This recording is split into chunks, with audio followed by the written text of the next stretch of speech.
ក៏ក្តៅជាមនុស្សម្នាក់តែងតែខ្លាចអូនមិននៅជាមនុស្សម្នាក់ដែលតែងខ្លាចអូនត្រូវភ្លៀងត្រូវក្តៅមនុស្សតែម្នាក់អូនចង់រស់ក្បែរពេញមួយជីវិតធ្លាប់ឆ្លោះគ្នាពេលខ្លាំងហ៊ានប្រើពាក្យបែកទៀតផងប៉ុន្តែបងមិនដែលរញរានឹងសុំតោអូនសុំផ្សះផ្សាបងតែងតាមត្រតាមលួងអូនមុនមិនប្រកាន់ថាយើងមានចារឹកក្មេងកូនបើដូចគ្នា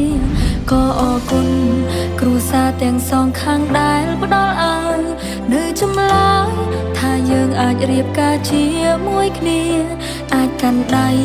ឆ្លងកាត់ផ្លូវជីវិតគូរួមគ្នានៅក្នុងថ្ងៃនេះអូនចង់ប្រាប់បងថាអូនស្រឡាញ់បងណាស់មិនចាំបេះដូងអើយបងស្ដាប់ឮទេ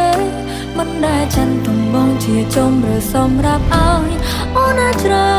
តែបងជាមនុស្សតែម្នាក់ដែលអូនច្បាស់ថានឹងប្រគល់ឲ្យក្តីស្រឡាញ់មួយដែលមិនប្រែ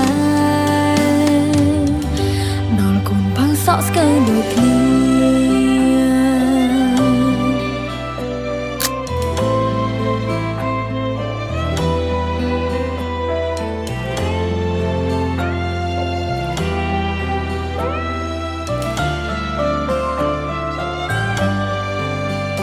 ក៏អរគុណគ្រួសារទាំងសងខាងដែលផ្ដល់ឲ្យនៅចម្លើយថាយើងអាចរៀបការជាមួយគ្នាអាចកាន់ដៃឆ្លងកាត់ផ្លូវជីវិតគូរួមគ្នានៅក្នុងថ្ងៃនេះអូនចង់ប្រាប់បងថាអូនស្រឡាញ់បងណាស់មិនចាំបេះដូងអើយបងស្ដាប់ឮទេ